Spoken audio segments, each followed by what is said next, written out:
Hello students, welcome to Shiny Max. 10ஆம் வகுப்பு பயிற்சி 1.5ல் முதல் கணக்கு பார்க்கலாம். கீழே கொடுக்கப்பட்டுள்ள f மற்றும் g என்னும் சார்புகளை பயன்படுத்தி f.g மற்றும் g.f-ஐ காண்க. நம்ம f.g-யும் g.f-ம் கண்டுபிடிக்கணும். அப்புறம் f.g = g.f என்பது சரியா சோதிக்க. அதாவது நம்ம கண்டுபிடிச்ச f.g-யும் g.f-ம் சமம்னு கொடுத்துருக்காங்க. இது சமமா இல்லையான்னு நம்ம கண்டுபிடிக்கணும். ஓகேங்களா? ஃபர்ஸ்ட் சப்டிஷன் சால்வ் பண்ணிடலாம். இங்கே நம்மளுக்கு f(x)ம் g(x)ம் கொடுத்துருக்காங்க. இப்போ என்ன நிரூபிக்கணுமோ அதை அப்படியே எடுத்து எழுதிக்கலாம். f.g = g.f. எப்போ மாதிரி ஃபர்ஸ்ட் இடது பக்கத்தை சால்வ் பண்ணிடலாம்.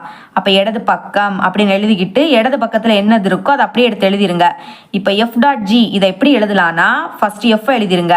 அடுத்த டாட்டுக்கு பதில் பிராக்கெட்டை ஓப்பன் பண்ணுங்க. அடுத்து என்னது இருக்கு ஜிக்கு பக்கத்தில் எக்ஸ் எழுதிக்கணும். அப்புறம் இந்த பிராக்கெட்டை க்ளோஸ் பண்ணிருங்க. சரிங்களா? ஞாபகம் வச்சுக்கோங்க. ஃபர்ஸ்ட் எஃப் எழுதுங்க, டாட்டுக்கு பதில் பிராக்கெட் ஓப்பன் பண்ணுங்க, அப்புறம் ஜி பக்கத்தில் எக்ஸ் எழுதுங்க, அடுத்து இந்த பிராக்கெட்டை க்ளோஸ் பண்ணிருங்க. இனி வெளியே இருக்கக்கூடிய எஃப் அப்படியே எடுத்து எழுதிக்கலாம். g(x)க்கு பதில் அதோட மதிப்பு எழுதிக்கோங்க x². ஓகேங்களா? அப்புறம் பாருங்க வெளியே என்னது இருக்கு எஃப் இருக்கு. அதாவது f(x)ல எக்ஸுக்கு பதில் நம்ம இங்கே x² இருக்கு. சரிங்களா?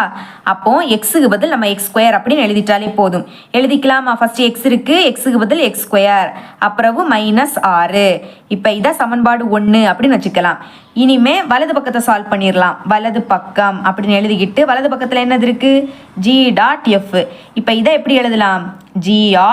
அதாவது டாட்டுக்கு பதில் பிராக்கெட் ஓப்பன் பண்ணிருங்க, அப்புறம் எஃப் இருக்கு, பக்கத்துலேயே எக்ஸ் எழுதிக்கோங்க, அடுத்த பிராக்கெட்டை க்ளோஸ் பண்ணிருங்க. இனிமே ஜி அதுக்கு பிறகு f(x)க்கு பதில் அதோட மதிப்பு எழுதிக்கோங்க x-6. ஓகேங்களா? இப்போ பாருங்க வெளியே என்னது இருக்கு ஜி இருக்கு. அதாவது g(x)ல எக்ஸுக்கு பதில் x-6 இருக்கு. அப்போ இங்கே எக்ஸுக்கு பதில் x-6 அப்படின்னு பிரதியிடலாமா? எக்ஸுக்கு பதில் x-6, அடுத்து இங்கே ஸ்கொயர் இருக்கனால ஹோல் ஸ்கொயர் அப்படின்னு எழுதிக்கணும். இப்போ இதை சமன்பாடு 2 அப்படின்னு வச்சுக்கலாம். இப்போ சமன்பாடு 1ஐயும் சமன்பாடு 2ஐயும் பாருங்க. இங்கே எக்ஸுக்கு மட்டும் ஸ்கொயர் இருக்கு, ஆனால் இதுக்கு ரெண்டுக்குமே சேர்த்து ஹோல் ஸ்கொயர் இருக்கு. அப்போ ரெண்டுமே சமம் இல்லை. அப்போ எப்படி எழுதிக்கலாம்? சமன்பாடு 1 மற்றும் சமன்பாடு 2லிருந்து f.g ≠ g.f ரெண்டுமே சமம் இல்லை, அதனால தான் ≠ அப்படின்னு எழுதிக்கிட்டேன். செகண்ட் சப்டிஷன் சால்வ் பண்ணிடலாம். தீர்வு எப்போ மாதிரி இடது பக்கத்தை ஃபர்ஸ்ட் எழுதிக்கலாம். இடது பக்கம் f.g. இப்போ இதை எப்படி எழுதலாம்? ஃபர்ஸ்ட் எஃப் எழுதிருங்க, டாட்டுக்கு பதில் பிராக்கெட் ஓப்பன் பண்ணுங்க, அடுத்த ஜி இருக்கு, பக்கத்துலேயே எக்ஸ் எழுதிருங்க, அடுத்த பிராக்கெட்டை க்ளோஸ் பண்ணிருங்க. இப்போ வெளியே இருக்கக்கூடிய எஃப் அப்புறம் g(x)க்கு பதில் அதோட மதிப்பு எழுதிக்கலாம். என்னது 2x² - 1. ஓகே, இப்போ வெளியே என்னது இருக்கு எஃப்னு இருக்கு. அதாவது f(x)ல எக்ஸுக்கு பதில் நம்ம இதை பிரதியிட போகிறோம். அப்போ எழுதிக்கலாம் 2 டிவைடருக்கு கீழே எக்ஸ் இருக்கு. அப்போ எக்ஸுக்கு பதில் 2x² - 1. அதை அப்படியே எடுத்து எழுதிக்கிட்டேன். சரிங்களா? இப்போ இதான் சமன்பாடு 1 அப்படின்னு வச்சுக்கலாம். இனிமே பாருங்க வலது பக்கத்தை சால்வ் பண்ணிடலாமா? வலது பக்கம் என்னது இருக்கு g.f. அப்போ ஃபர்ஸ்ட் ஜி எழுதிக்கலாம், டாட்டுக்கு பதில் பிராக்கெட் ஓப்பன் பண்ணிருங்க, அப்புறம் எஃப் கூடவே எக்ஸ் எழுதிருங்க. ஓகே, இப்போ ஜி அடுத்த உள்ளே இருக்கக்கூடிய f(x)க்கு பதில் அதோட மதிப்பு எழுதிக்கலாம். என்ன இருக்கு 2/x. இப்போ வெளியே ஜி இருக்கு, g(x)ல எக்ஸுக்கு பதில் நம்ம இதை பிரதியிட போகிறோம். பிரதியிடலாமா? முதல்ல 2 இருக்கு, அப்புறம் தான் எக்ஸ் இருக்கு. எக்ஸுக்கு பதில் 2/x. மறக்காம இங்கே ஸ்கொயர் இருக்கு, அதனால ஹோல் ஸ்கொயர் அப்படின்னு எழுதிக்கணும். சரிங்களா? அப்புறம் -1. இனிமே 2 ஸ்கொயர் பண்ணிடலாம். 2 ஸ்கொயரோட மதிப்பு 4. அடுத்து எக்ஸை ஸ்கொயர் பண்ணால் x² தான் கிடைக்கும். அடுத்த -1. இப்போ 2 4 பெருக்குங்க, 4 8 டிவைடருக்கு கீழே x², அப்புறம் -1. இப்போ இதை சமன்பாடு 2 அப்படின்னு வச்சுக்கலாம். இப்போ சமன்பாடு 1ஐயும் சமன்பாடு 2ஐயும் பார்த்தீங்கன்னா ரெண்டுமே வேற வேறையா இருக்கு. அப்போ எழுதிடலாமா? சமன்பாடு 1 மற்றும் சமன்பாடு 2லிருந்து f.g ≠ g.f ரெண்டுமே சமம் இல்லை, அதனால ≠ன்னு போட்டுக்கணும். தேர்ட் சப்டிஷன் சால்வ் பண்ணிடலாம். ஓகே, இடது பக்கத்தை எழுதிக்கலாமா? இடது பக்கம் f.g. இப்போ இதை எப்படி எழுதலாம்? எஃப் அப்படி எழுதிருங்க, டாட்டுக்கு பதில் பிராக்கெட் ஓப்பன் பண்ணுங்க, அடுத்த ஜி இருக்கு, பக்கத்துல எக்ஸ் எழுதிருங்க. சரிங்களா? இப்போ எஃப் g(x)க்கு பதில் அதோட மதிப்பு 3 - x. g(x)க்கு பதில் அதோட மதிப்பை எழுதிக்கிட்டேன். இப்போ வெளியே என்னது இருக்கு எஃப் இருக்கு. அதாவது f(x)ல எக்ஸ் இருக்கக்கூடிய பிளேஸ்ல 3 - x அப்படின்னு பிரதியிடணும். பிரதியிடலாம். எக்ஸுக்கு பதில் எழுதிக்கலாமா? 3 - x. அப்புறவு கூட்டல் 6 அப்படின்னு எழுதிக்கலாம். டிவைடருக்கு கீழே 3 இருக்கு. சரிங்களா? இப்போ பாருங்க +3 +6 அப்போ இந்த ரெண்டையும் கூட்டிடலாம். 6ஐயும் 3ஐயும் கூட்டினா 9 அப்புறம் -x டிவைடருக்கு கீழே 3. இப்போ இதான் சமன்பாடு 1 அப்படின்னு வச்சுக்கலாம். ஓகே, இனிமே வலது பக்கத்தை சால்வ் பண்ணிடலாம். வலது பக்கம் என்ன இருக்கு g.f. இதை எப்படி எழுதலாம்? ஃபர்ஸ்ட் g எழுதிருங்க, டாட்டுக்கு பதில் பிராக்கெட், அப்புறம் f பக்கத்துலேயே x எழுதிருங்க. ஓகே, இப்போ g ஆஃப் f ஆஃப் xக்கு பதில் அதோட மதிப்பு என்ன இருக்கு? x கூட்டல் 6 டிவைடருக்கு கீழே 3. இப்போ வெளியே g இருக்கு, அதாவது g ஆஃப் xல xக்கு பதில் x கூட்டல் 6 டிவைடட் பை 3ன்னு பிரதியிடணும். பிரதியிடலாம். முதல்ல 3 இருக்கு, அப்புறம் மைனஸ், அதுக்கப்புறம் தான் x இருக்கு. xக்கு பதில் என்ன எழுதணும்? இதை அப்படியே எடுத்து எழுதிக்கலாம். சரிங்களா? இங்க மைனஸ் இருக்கனால பிராக்கெட் கண்டிப்பா போட்டு தான் ஆகணும். அப்போ x கூட்டல் 6 டிவைடருக்கு கீழே 3. இப்போ இந்த 3ஐயும் இந்த 3ஐயும் பெருக்குங்க. 3 9. அப்புறம் மைனஸ், உள்ளே இருக்கக்கூடிய வேல்யூ ப்ளஸ், மைனஸையும் ப்ளஸ்ஸையும் பெருக்குனா மைனஸ். ஒரு மைனஸ்னா அதை அப்படியே எடுத்து எழுதிக்கணும். அடுத்து இங்கே எக்ஸ் இருக்கு, திரும்ப மைனஸையும் ப்ளஸ்ஸையும் பெருக்குனா -6 டிவைடட் பை 3. இப்போ பாருங்க +9 -6 ஒரு மைனஸ், அப்போ கழிக்கணும். 9ல இருந்து 6 கழிச்சா 3, பெரிய நம்பருக்கு ப்ளஸ், அதனால +3, அப்புறம் -x மட்டும் இருக்கும் டிவைடட் பை 3. இப்போ இதான் சமன்பாடு 2 அப்படின்னு வச்சுக்கலாம். இப்போ பாருங்க சமன்பாடு 1ஐயும் சமன்பாடு 2ஐயும் பார்த்தீங்கன்னா ரெண்டுமே சமம் இல்லை. அப்போ சமன்பாடு 1 மற்றும் சமன்பாடு 2லிருந்து f.g is not equal to g.f ன்னு எழுதிக்கணும். ஃபோர்த் சப்டிஷன் சால்வ் பண்ணிடலாம். தீர்வு ஃபர்ஸ்ட் இடது பக்கத்தை எழுதிக்கலாம். இடது பக்கம் is equal to f.g. Okay, இதை எப்படி எழுதலாம்? ஃபர்ஸ்ட் f எழுதிருங்க, டாட்டுக்கு பதில் பிராக்கெட் ஓப்பன் பண்ணுங்க, அடுத்த g இருக்கு, பக்கத்துல x எழுதிருங்க, அடுத்து இந்த பிராக்கெட்டை க்ளோஸ் பண்ணிருங்க. வெளியே இருக்கக்கூடிய f அப்புறம் g ஆஃப் xக்கு பதில் அதோட மதிப்பு எழுதிக்கலாம். என்னது இருக்கு? x - 4. இப்போ வெளியே f இருக்கு, அதாவது f ஆஃப் xல xக்கு பதில் x - 4ன்னு பிரதியிடலாம். ஓகே, முதல்ல 3 இருக்கு, அப்புறம் கூட்டல், இனிமே xக்கு பதில் x - 4ன்னு எழுதிக்கணும். இங்க பிளஸ் இருக்கனால பிராக்கெட் போடணும்னு அவசியம் கிடையாது, அப்படியே எடுத்து எழுதிருங்க. ஓகே, ஃபர்ஸ்ட் நம்ம x எடுத்து எழுதிக்கலாம். அடுத்து பாருங்க -4 +3, ஒரு மைனஸ் இருக்கனால கழிக்கணும். 4ல இருந்து 3 கழிச்சா 1, 3 விடைக்கும் 4 தான் பெரிய நம்பர், அதோட குறியீடு மைனஸ். ஒரு மைனஸ்னா கழிக்கணும், கழிச்சு பெரிய நம்பர் எதுவோ அதோட குறியீடு எழுதிக்கணும். இப்போ இதான் சமன்பாடு 1 அப்படின்னு வச்சுக்கலாம். இனி வலது பக்கத்தை சால்வ் பண்ணிடலாம். வலது பக்கம் = அப்படின்னு எழுதிக்கிட்டு வலது பக்கத்துல g.f இருக்கு, g அப்படியே எடுத்து எழுதிக்கலாம். டாட்டுக்கு பதில் பிராக்கெட் ஓப்பன் பண்ணுங்க, அப்புறம் f இருக்கு, பக்கத்துல xன்னு எழுதிருங்க. ஓகே, வெளியே இருக்கக்கூடிய g இனிமே f ஆஃப் xக்கு பதில் அதோட மதிப்பு எழுதிக்கலாம். என்ன இருக்கு? 3 கூட்டல் x. இப்போ வெளியே g இருக்கு, g ஆஃப் xல xக்கு பதில் 3 கூட்டல் xன்னு பிரதியிட போறோம். ஓகே, ஃபர்ஸ்டே x தான் இருக்கு, அப்போ xக்கு பதில் 3 கூட்டல் xன்னு எழுதிக்கலாம். அப்புறம் -4 இருக்கு. ஓகே, இப்போ x ஃபர்ஸ்ட் எழுதிக்கலாம். பாருங்க ஒரு மைனஸ், அப்ப கழிக்கணும். 4ல இருந்து 3 கழிச்சா 1, பெரிய நம்பரோட குறியீடு மைனஸ், அப்ப -1. இத சமன்பாடு 2ன்னு வச்சுக்கலாம். இப்ப பாருங்க சமன்பாடு 1ம் சமன்பாடு 2ம் ரெண்டுமே சேமா இருக்கு. அப்போ சமன்பாடு 1 மற்றும் சமன்பாடு 2லிருந்து இப்படி எழுதிக்கிட்டு f.g is equal to g.f ரெண்டுமே சமம், அதனால நடுவுல சமம்னு எழுதிக்கணும். ஃபிஃப்த் சப்டிஷன் சால்வ் பண்ணிடலாம். ஃபர்ஸ்ட் இடது பக்கத்தை எழுதிக்கலாம். இடது பக்கம் is equal to f.g. இதை இப்போ எப்படி எழுதலாம்? ஃபர்ஸ்ட் f எழுதிருங்க, டாட்டுக்கு பதில் பிராக்கெட், அடுத்த g இருக்கு, பக்கத்துல xன்னு எழுதிக்கணும்.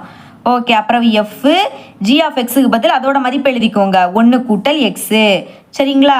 இனிமே வெளியே f இருக்கு, அதாவது f ஆஃப் xல x உடைய பிளேஸ்ல 1 கூட்டல் xன்னு பிரதியிட போறோம்.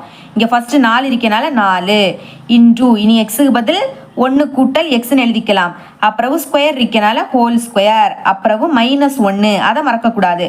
இனிமே 4 இன்டு பாருங்க இது எந்த ஃபார்மெட்ல இருக்கு? a கூட்டல் b ஹோல் ஸ்கொயர் அந்த ஃபார்மெட்ல இருக்கு. எப்படி மாத்தலாம்? a ஸ்கொயர் கூட்டல் 2ab கூட்டல் b ஸ்கொயர், இப்படி நம்ம மாத்திக்க போறோம். ஃபர்ஸ்ட் a இருக்கு, a கூடிய பிளேஸ்ல அங்க 1 இருக்கு, அப்ப a க்கு பதில் 1, ஸ்கொயர் இருக்கனால ஸ்கொயர், அப்புறம் கூட்டல், இனி 2 இன்டு a க்கு பதில் 1ன்னு எழுதிக்கணும், இன்டு b, b-க்கு பதில் இங்க என்னது இருக்கு? x இருக்கு, அப்போ xன்னு எழுதிக்கலாம். கூட்டல் b இருக்கு, b-க்கு பதில் xன்னு எழுதிக்கலாம், ஸ்கொயர் இருக்கனால ஸ்கொயர், அப்புறம் -1. இனிமே 4 இன்டு 1 ஸ்கொயரோட மதிப்பு 1 தான், கூட்டல் 2 1 பெருக்குனா 2, 2 கூட x பெருக்குனா 2x, கூட்டல் எக்ஸு ஸ்கொயர் அப்புறம் -1. இப்போ இந்த 4 உள்ளே கொண்டு பெருக்கணும். ஓர் 4 4 அப்புறம் கூட்டல். இனி 4 2 8 பக்கத்தில் எக்ஸ் இருக்கு கூட்டல். இனிமேல் 4 எக்ஸ் ஸ்கொயரையும் பெருக்குனா 4 எக்ஸு ஸ்கொயர் அப்புறம் -1.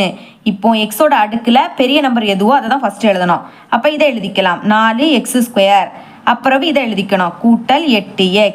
இனிமே பாருங்கள் நம்பர் இங்கே 4 இங்கே -1 ஒரு மைனஸ்னாலே கழிக்கணும். 4லேருந்து 1 கழிச்சா 3 பெரிய நம்பர் என்னது 4 அதோட குறியீடு ப்ளஸ் அப்போ +3.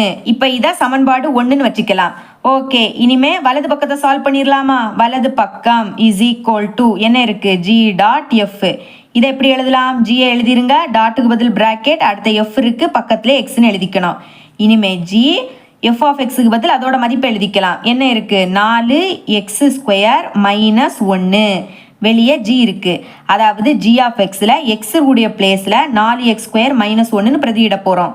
ஃபர்ஸ்ட் 1 இருக்கு அப்புறம் கூட்டல் எக்ஸுக்கு பதில் இதை எழுதிக்கலாம் 4x² -1. இப்போ பாருங்க இது +1 இது -1 கேன்சல் ஆயிடும். அப்போ பாக்கி என்னது இருக்கும் 4x² மட்டும்தான் இருக்கும். இதை நம்ம சமன்பாடு 2 அப்படின்னு வச்சுக்கலாம். சரிங்களா? இப்போ பாருங்க சமன்பாடு 1ஐயும் சமன்பாடு 2ஐயும் பார்த்தீங்கன்னா ரெண்டுமே வேற வேறையா இருக்கு. அப்போ எழுதிக்கலாம் சமன்பாடு 1 மற்றும் சமன்பாடு 2லிருந்து f.g is not equal to g.fன்னு எழுதிக்கணும். இவ்வளோ அந்த சம். ரெண்டாவது கணக்கு பார்க்கலாம். f.g is equal to g.f எனில் k-இன் மதிப்பை காண்க. அவங்களே கொடுத்துட்டாங்க f.g-யோட மதிப்பும் g.f-ஓட மதிப்பும் சமமாய். இப்போ நம்ம k-யோட மதிப்பு கண்டுபிடிக்கணும். ஓகே ஃபர்ஸ்ட் சப்டிஷன் சால்வ் பண்ணிடலாம். தீர்வு ஃபர்ஸ்ட் இதை அப்படியே எடுத்து எழுதிக்கலாம் f.g is equal to g.f. இப்போ ஃபர்ஸ்ட் f எழுதிருங்க டாட்டுக்கு பதில் பிராக்கெட் ஓப்பன் பண்ணுங்க அடுத்த g இருக்கு பக்கத்திலே x எழுதிக்கணும். புரியுதுல உங்களுக்கு? ஃபர்ஸ்ட் f எழுதுங்க டாட்டுக்கு பதில் பிராக்கெட் அப்புறம் g எழுதுங்க பக்கத்திலே xன்னு எழுதிக்கணும். அதே மாதிரி தான் g எழுதிருங்க டாட்டுக்கு பதில் பிராக்கெட் அடுத்த f இருக்கு பக்கத்திலே xன்னு எழுதிக்கணும். ஓகே f அடுத்த உள்ள வந்து g(x) இருக்கு. அதாவது g(x)க்கு பதில் அதோட மதிப்பு எழுதிக்கணும். என்ன இருக்கு rx - kன்னு இருக்கு. அடுத்த = இனி g உள்ள என்னது இருக்கு f(x). இங்கே f(x)க்கு பதில் அதோட மதிப்பு எழுதிக்கணும். என்னன்னா 3x கூட்டல் 2. இப்போ பாருங்க வெளியே f இருக்கு. அதாவது f(x)ல x இருக்கக்கூடிய பிளேஸ்ல நம்மளுக்கு rx - kன்னு இருக்கு. அப்போ x இருக்கக்கூடிய பிளேஸ்ல rx - kன்னு பிரதியிட போறோம். ஃபர்ஸ்ட் 3 இருக்கு இன்டு அடுத்த x-க்கு பதில் எழுதிக்கலாம் rx - k அப்புறம் கூட்டல் 2 அதை மறக்கக்கூடாது = இனி பாருங்க g இருக்கு. அதாவது g(x)ல x இருக்கக்கூடிய பிளேஸ்ல இனிமே நம்ம இதை பிரதியிட போறோம். ஃபர்ஸ்ட் r இருக்கு இன்டு x-க்கு பதில் எழுதிக்கலாமா 3x கூட்டல் 2ன்னு எழுதிக்கணும். அடுத்த -k மறக்கக்கூடாது அதை. ஓகே இப்போ 3ஐயும் 6ஐயும் பெருக்கலாம். 6 3 18 அடுத்து இங்கே x இருக்கு அப்புறம் மைனஸ். இனி 3ஐயும் kஐயும் பெருக்கணும். பெருக்குனா 3kன்னு கிடைக்கும். அப்புறம் 2 = r 3 18 அடுத்த x இருக்கு கூட்டல் இனி r 2 12 அப்புறம் -k. இப்போ பாருங்க இங்கே 18x இருக்கு இங்கே 18x இருக்கு ரெண்டும் சேம் அதனால கேன்சல் பண்ணிக்கலாம். இனி k எல்லாம் ஒரு பக்கம் கொண்டு வந்துடலாம். இங்கே -3k இருக்கு இந்த -kயை இங்கே கொண்டு வந்துடலாம். -k இந்த பக்கம் வந்துன்னா +k-வா மாறிடும் = இனி நம்பர் எல்லாம் ஒரு பக்கம் இங்கே 12 இருக்கு இங்கே இருக்கக்கூடிய +2 அந்த பக்கம் போச்சுன்னா -2 மாறிடும். இப்போ பாருங்க கேக்கு முன்னாடி எதுவும் இல்லாட்டா 1 இருக்குன்னு அர்த்தம். ஒரு மைனஸ் அப்போ கழிக்கணும். 3ல இருந்து 1 கழிச்சா 2 பெரிய நம்பர் 3 அதோட குறியீடு மைனஸ். 2லையும் k இருக்கனால kன்னு எழுதிக்கலாம். அதே மாதிரி தான் கழிக்கலாமா 12ல இருந்து 2 கழிச்சா 10ன்னு கிடைக்கும். kயோட மதிப்பு தான் கண்டுபிடிக்கணும். அதனால k மட்டும் வச்சுக்கலாம். இங்க 10 இருக்கு இங்க இருக்கக்கூடிய -2 இங்க பெருக்கல்ல இருக்கு சமத்துக்கு அந்த பக்கம் போச்சுன்னா வகுத்தலா மாறிடும். அப்ப டிவைடட் பை -2 கேன்சல் பண்ணிடலாம். o 2 2 i 2 10. அப்போ k = மறக்காம மைனஸ் எழுதிருங்க அப்புறம் 5 kயோட மதிப்பு -5. சரிங்களா? செகண்ட் சப்டிஷன் சால்வ் பண்ணிடலாம். தீர்வு ஃபர்ஸ்ட் கொஸ்டின்ல தந்திருக்கதை அப்படியே எடுத்து எழுதிக்கிட்டேன். இப்போ முதல்ல எஃப்னு எழுதிக்கணும். டாட்டுக்கு பதில் பிராக்கெட் ஓப்பன் பண்ணிருங்க. அடுத்த ஜி இருக்கு பக்கத்துல எக்ஸ்ன்னு எழுதிக்கணும். அதே மாதிரி தான் ஜி எழுதிருங்க. டாட்டுக்கு பதில் பிராக்கெட் ஓப்பன் பண்ணுங்க. அடுத்த எஃப் இருக்கு பக்கத்திலேயே எக்ஸ்ன்னு எழுதிக்கோங்க. ஓகேங்களா? எஃப் உள்ள g(x) இருக்கு அதுக்கு பதில் அதோட மதிப்பு எழுதிக்கணும். என்ன இருக்கு 4x கூட்டல் 5 = இனி g உள்ள f(x) இருக்கு அதுக்கு பதில் அதோட மதிப்பு எழுதிக்கலாம் 2x அப்புறம் -k. ஓகே இப்போ பாருங்க வெளியே f இருக்கு. அதாவது f(x)ல x இருக்கக்கூடிய பிளேஸ்ல நம்ம இதை பிரதியிட போறோம். பிரதியிடலாம். ஃபர்ஸ்ட் 2 இருக்கு அப்புறம் xக்கு பதில் இதை எழுதிக்கலாம் 4x கூட்டல் 5 அப்புறம் மைனஸ் கே, அதை மறக்கக்கூடாது சரிங்களா. அடுத்த வெளியே ஜி இருக்கு. இப்போ ஜி ஆஃப் எக்ஸில் எக்ஸ் இருக்கக்கூடிய பிளேஸில் 2x மைனஸ் கேன்னு பிரதியிட போகிறோம். ஓகே, ஃபர்ஸ்ட் 4 இருக்கு இன்டூ எக்ஸுக்கு பதில் இதை எழுதிக்கலாம் 2x மைனஸ் கே அப்புறம் கூட்டல் 5 சரிங்களா. இப்போ இந்த 2 உள்ள கொண்டு பெருக்கலாம். 4 2 8 அப்புறம் எக்ஸை எழுதிருங்க கூட்டல், இனி I 2 10 அப்புறம் minus K is equal to 4 உள்ள கொண்டு பெருக்கலாம். 4 2 8 அப்புறம் எக்ஸ் மைனஸ் 4ஐயும் கேயையும் பெருக்குனா 4k அப்புறம் கூட்டல் 5. இப்போ இங்கே 8x இருக்கு, இங்கே 8x இருக்கு, கேன்சல் ஆகிடும். இனி ஃபர்ஸ்ட் கே எழுதிக்கலாம் மைனஸ் கே எல்லாம் ஒரு பக்கம் கொண்டு வந்துடலாம். இங்கே இருக்கூடிய மைனஸ் 4k இந்த பக்கம் வந்துன்னா ப்ளஸ் 4kவா மாறிடும். அடுத்த நம்பர்லாம் ஒரு பக்கம் வச்சுக்கலாம். இங்கே 5 இருக்கு, ப்ளஸ் 10 அந்த பக்கம் போச்சுன்னா மைனஸ் 10 மாறிடும். ஓகேங்களா. இப்போ கேட்க முன்னாடி எதுவும் இல்லாட்டா 1 இருக்குன்னு அர்த்தம். பாருங்க ஒரு மைனஸ், அப்போ கழிக்கணும். 4லேருந்து 1 கழிச்சா 3, பெரிய நம்பருக்கு ப்ளஸ், அப்போ ப்ளஸ் 3. 2லேயும் கே இருக்கனால கேன்னு எழுதிக்கணும் இஸ் ஈக்குவல் டு, இங்கே ஒரு மைனஸ் கழிக்கலாமா. 10லேருந்து 5 கழிச்சா 5, பெரிய நம்பர் 10, அதோட குறியீடு மைனஸ். இப்போ கே தானே கண்டுபிடிக்கணும், அப்போ கேயை மட்டும் இங்கே வச்சுருங்க. இங்கே மைனஸ் 5 இருக்குது, இங்கே இருக்கக்கூடிய 3 பெருக்கல்ல இருக்குது, சமத்துக்கு இந்த பக்கம் வந்துன்னா வகுத்தலாம் மாறிடும், அப்போ டிவைடட் பை 3. இப்போ கேயோட மதிப்பை நம்ம கண்டுபிடிச்சிட்டோம் சரிங்களா. இவ்வளோ தான் அந்த சம். மூணாவது கணக்கு பார்க்கலாம். f of x equal to 2x minus 1, g of x equal to x கூட்டல் 1 divided by 2 எனில் f dot g is equal to g dot f is equal to x என காட்டுக. நம்மளுக்கு f of xம் g of xம் கொடுத்துக்கிட்டு f dot g அப்புறம் g dot f இதோட மதிப்பு xன்னு கொடுத்துட்டாங்க. நம்ம அதை நிரூபிச்சிட்டாலே போதும். ஓகே, முதல்ல f dot g கண்டுபிடிச்சிடலாம். ஃபர்ஸ்ட் எஃப் எழுதிருங்க, அப்புறம் டாட்டுக்கு பதில் பிராக்கெட்டை ஓப்பன் பண்ணுங்க. அடுத்த ஜி இருக்கு, பக்கத்துல எக்ஸ்ன்னு எழுதிக்கணும் சரிங்களா. முதல்ல எஃப் எழுதிருங்க, உள்ள ஜி ஆஃப் எக்ஸ் இருக்கு, அதாவது ஜி ஆஃப் எக்ஸுக்கு பதில் அதோட மதிப்பு எடுத்து எழுதிடணும். என்னது இருக்கு, எக்ஸ் கூட்டல் 1 டிவைடட் பை 2. இதை அப்படியே எடுத்து இங்கே எழுதிக்கிட்டேன். இனிமே வெளியே எஃப் இருக்கு, அதாவது எஃப் ஆஃப் எக்ஸில் எக்ஸ் இருக்கக்கூடிய பிளேஸில் இனிமே நான் இந்த மதிப்பை பிரதியிட போகிறேன். அப்போ முதல்ல 2 இருக்கு இன்டூ, அடுத்து எக்ஸ் இருக்கு, எக்ஸுக்கு பதில் இதை எழுதிக்கலாமா, எக்ஸ் கூட்டல் 1 டிவைடட் பை 2. அடுத்து என்னது இருக்கு, மைனஸ் 1. இப்போ இந்த ரெண்டும் கேன்சல் ஆகிடும். பாக்கி என்னது இருக்கு, எக்ஸ் கூட்டல் 1 மைனஸ் 1. இப்போ ப்ளஸ் 1 மைனஸ் 1 கேன்சல் ஆகிடும். பேலன்ஸ் நம்மளுக்கு எக்ஸ் மட்டும் இருக்கும். இப்போ இதை சமன்பாடு 1 அப்படின்னு வச்சுக்கலாம். இனிமே g டாட் எஃப் கண்டுபிடிச்சிடலாம். g dot F is equal to, first g எழுதிருங்க, டாட்டுக்கு பதில் பிராக்கெட் ஓப்பன் பண்ணுங்க. அடுத்த எஃப் இருக்கு, அதை எழுதிருங்க, பக்கத்திலே எக்ஸ்ன்னு எழுதிக்கணும். வெளியே g இருக்கும், எஃப் ஆஃப் எக்ஸ் இருக்கு, அப்போ அதுக்கு பதில் அதோட மதிப்பை எழுதிக்கோங்க. என்னது, 2x மைனஸ் 1. இப்போ வெளியே g இருக்கு, அதாவது g ஆஃப் எக்ஸில் எக்ஸ் இருக்கக்கூடிய பிளேஸில் நான் இப்போ இதை பிரதியிடணும். ஃபர்ஸ்டே எக்ஸ் தான் இருக்கு, அப்போ எக்ஸுக்கு பதில் இதை எழுதிக்கலாமா, 2x மைனஸ் 1. அடுத்து என்னது இருக்கு, கூட்டல் 1. அடுத்த டிவைடருக்கு கீழே 2 இருக்கு, அதே மாதிரி நம்மளும் எழுதிக்கணும். இப்போ பாருங்க, மைனஸ் 1 ப்ளஸ் 1 கேன்சல் ஆகிடும். பாக்கி என்னது இருக்கும், 2x டிவைடருக்கு கீழே 2. இப்போ இந்த ரெண்டும் கேன்சல் ஆகிடும். நம்மளுக்கு இப்போ பேலன்ஸ் எக்ஸ் மட்டும் இருக்கும். இப்போ இதை சமன்பாடு 2 அப்படின்னு வச்சுக்கலாம். இப்போ சமன்பாடு 1 சமன்பாடு 2 பார்த்தீங்கன்னா 2 மதிப்புமே எக்ஸ் தான் கிடைச்சிருக்கு. அப்போ எழுதிக்கலாம், சமன்பாடு 1 மற்றும் சமன்பாடு 2 நம்மள்கிட்ட நிரூபிக்க கேட்டாங்க இல்லையா, F dot G is equal to G dot F is equal to X என நிரூபிக்கப்பட்டது அப்படின்னு எழுதிக்கணும். ஓகே, இவ்வளோ தான் அந்த சம். இது உங்களுக்கு கிளியராக அண்டர்ஸ்டாண்ட் ஆகிருக்கும் நம்புறேன். தேங்க்ஸ் ஃபார் வாட்சிங்.